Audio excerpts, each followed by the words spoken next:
미래는 이미 현재에 존재한다. 우리는 누구나 다 센스를 갖고 있다. 인간이라면 누구나 육감이 있어서 안다. 그래서 경기가 나빠지면 왠지 모르게 기분도 나빠진다. 기분이 나쁘면 경기도 나쁘다니 비과학적인 비약이라 할지도 모르겠다. 그러나 이 말은 참이다. 그리고 사람들은 이미 기분을 경기 판단 지표 중 하나로 삼아왔다.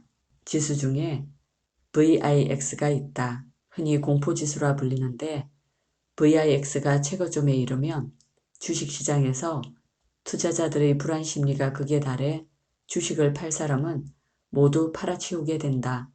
이처럼 사회 전체가 공포에 빠지면 뱅크런이 생길 수 있기 때문에 공포의 정도를 미리 관리한다.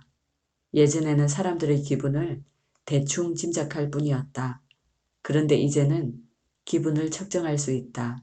SNS에 사람들이 올리는 기분에 대한 표현, 예컨대 짜증나, 행복해 등의 표현을 분석할 수 있다. 이 자료를 토대로 보면 어느 나라가 망할지 알 수 있다는 말이 된다. 실제로 이를 증명해 보인 연구 결과가 있다.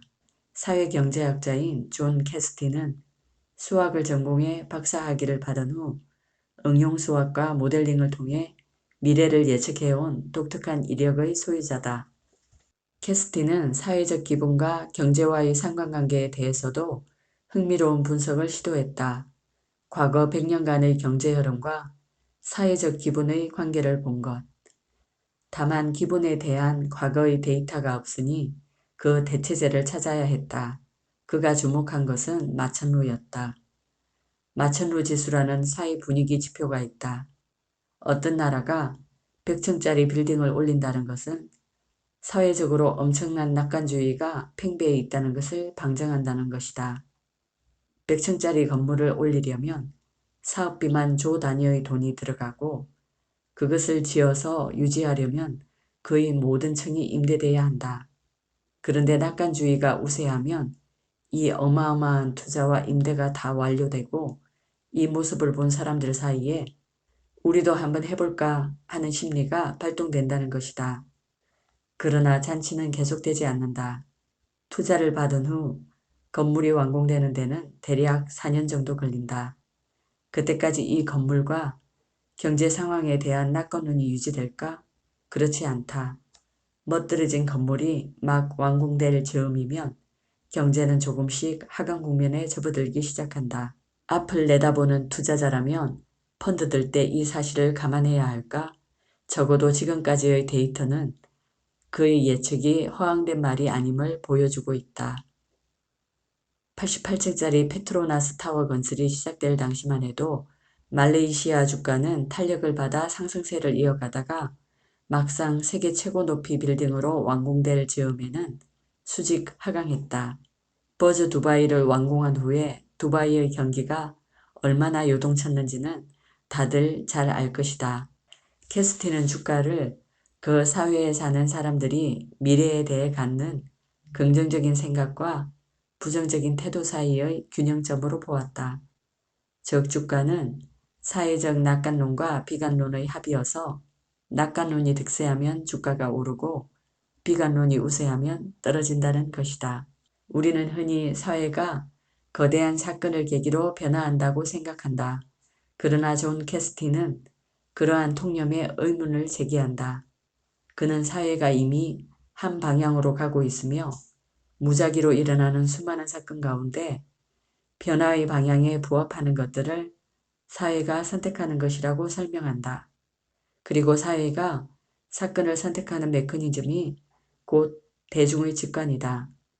핵발전이나 스마트폰 같은 과학기술의 발전처럼 거대한 사건들은 미래의 변화를 활성화하는 촉매 역할을 수행하지만 그 자체가 변화의 원인은 아니다. 그보다는 눈에 보이는 거대한 변화의 이면, 즉 어떤 음식을 먹을지, 어떤 TV 프로그램을 볼지 같은 수많은 자잘한 선택과 그런 선택을 하는 사회 구성원들의 상호작용에 주목해야 한다. 선택이란 사회 구성원들의 이성적, 감성적 판단을 기초로 이루어지며 이에 따른 선택의 결과를 통해 어떤 사건이나 유행, 경향이 받아들여지기도 하고 배척되기도 한다. 그리고 이 모든 과정이 진화론적인 생로병사가 되어 문화나 일상의 미래가 된다. 이는 무슨 뜻인가? 미래는 현재를 살고 있는 우리 안에 이미 존재한다는 의미다. 새로운 현상은 아무것도 없는 곳에서 우연히 생겨나지 않는다. 사람들은 사회 속에서 상호 교류하고 있다.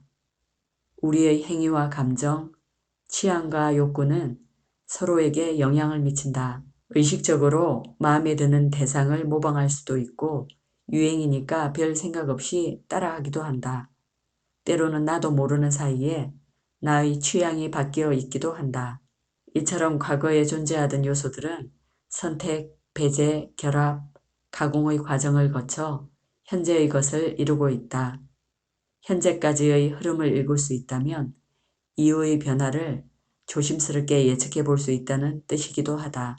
바로 선택하고 배제하고 상호작용하는 사람들의 행동을 통해서 말이다. 우리는 세상을 안다고 생각한다. 나이가 좀 되고 사회생활도 해볼 만큼 해본 사람들일수록 더 그렇다. 그러나 내가 알고 있던 세상은 이미 과거의 세상이 되어버렸다. 게다가 외부에서 쏟아지는 자극은 너무 많다. 이것도 하라 저것도 하라고 사방에서 압력이 들어온다.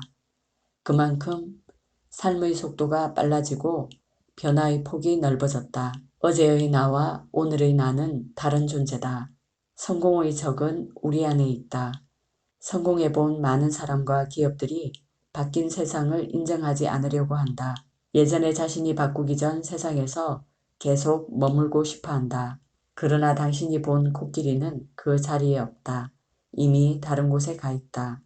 우리는 코끼리가 어디 있는지 추적하고 나아가 동행해야 한다.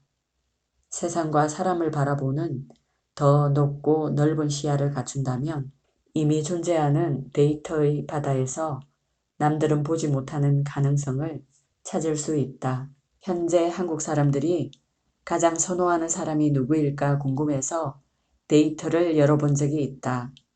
9억 7천만 건의 트위터가 그려낸 사람은 남과 깊이 공감하는 사람, 배려하는 사람, 자신이 말한 것을 행동에 옮기는 사람이었다. 기존의 변화가 앞선 몇몇이 주도한 것이었다면 이제는 누구 혼자만 나서는 것이 아니라 사람들과 깊이 공감하고 서로 배려하면서 함께 만들어가야 한다는 뜻이 아닐까? 사람과 공감하고 이해하고 배려하면서 함께 갈 때 데이터의 홍수 속에서 금맥을 찾을 수 있을 것이다. 이상 소리책이었습니다. 들어주셔서 감사합니다.